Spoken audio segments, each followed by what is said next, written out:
পাড়া। এই গ্রামে আলো জ্বলে না, পাখা ঘুরে না। গ্রামের মধ্যে এতদিনেও পৌঁছয়নি বিদ্যুতের তার। সূর্য ডুবলেই তাই এই গ্রামে অন্ধকার। তখন মোমবাতি, হ্যারিকেন, ভরসা। চরম দুর্ভোগে কুড়িটি পরিবার। এখানে কত ঘর কারেন্ট নেই? কিভাবে আছেন? সব ঘুরে আলো কষ্ট হয়, কি করবো? একটু কারেন্ট বলি ভালো হয় আমাদের। জেলা পরিষদের বক্তব্য, জমি জটে গ্রামে বিদ্যুৎ যাচ্ছে না। যেখানে যেখানে বিদ্যুতের খুঁটি বসানোর কথা সেখানে আপত্তি জানাচ্ছে জমি মালিকরা। বারোটি ফ্যামিলিতেই একটি জায়গায় এটা ঠিক। ওখানে একটা জমির ঘটনা আছে, যেখান থেকে একটি ফুল, ওখানে নির্দিষ্ট রাস্তা কিভাবে তাদের বাড়িতে বিদ্যুৎ পৌঁছে যেতে পারবে সে ব্যবস্থা। বুধবার এই খবর দেখানো হয় নিউজ 18 বাংলায়।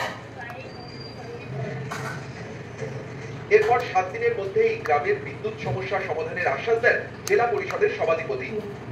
WBSCDCL এর যিনি চিফ ইঞ্জিনিয়ার আছেন এবং যিনি সিদ্ধেশ্বরবাবু আমাদের এখন রিজনাল ম্যানেজার আছেন SCDCL এর, তাকেও আমি বিষয়টা পাঠাই। তার একটা বড় টিম দেগঙ্গা ব্লকের বেড়াচাপা ওই গ্রাম পঞ্চায়েতে যাবে, ওই গ্রামে যাবে, গিয়ে ভিজিট করবে। আশা করছি যে আগামী 7 দিনের মধ্যেই সমস্যার সমাধান করা সম্ভব।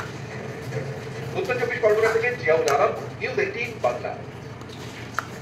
আরিফা দেখো, আলিপুরদুয়ারের জুনিয়র হাই স্কুল, ছবিটা দেখুন। স্কুল তো আছে, এখানে কিছু পড়ুয়াও আছে আর শিক্ষক আছে, কিন্তু কজন? একজন শিক্ষক।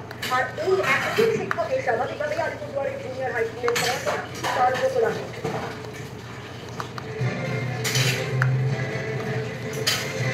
আলিপুরদুয়ারের মাদারিহাট বীরপাড়া ব্লক, এখানে চা বাগান এলাকায় হিন্দি মাধ্যম school, Bandabari PG junior high school. Class 5 থেকে 8 পর্যন্ত পড়ানো হয়। পড়ুয়া 81 জন, ক্লাস নেন মাত্র একজন শিক্ষক। এতে চরম সমস্যার পড়ুয়ারা ঠিকমতো ক্লাস হয় না, পড়াশোনা শিখে উঠেছে। তাই শিক্ষকের দাবিতে জেলা শাসকের দ্বারস্থ হন অভিভাবক ও পড়ুয়ারা।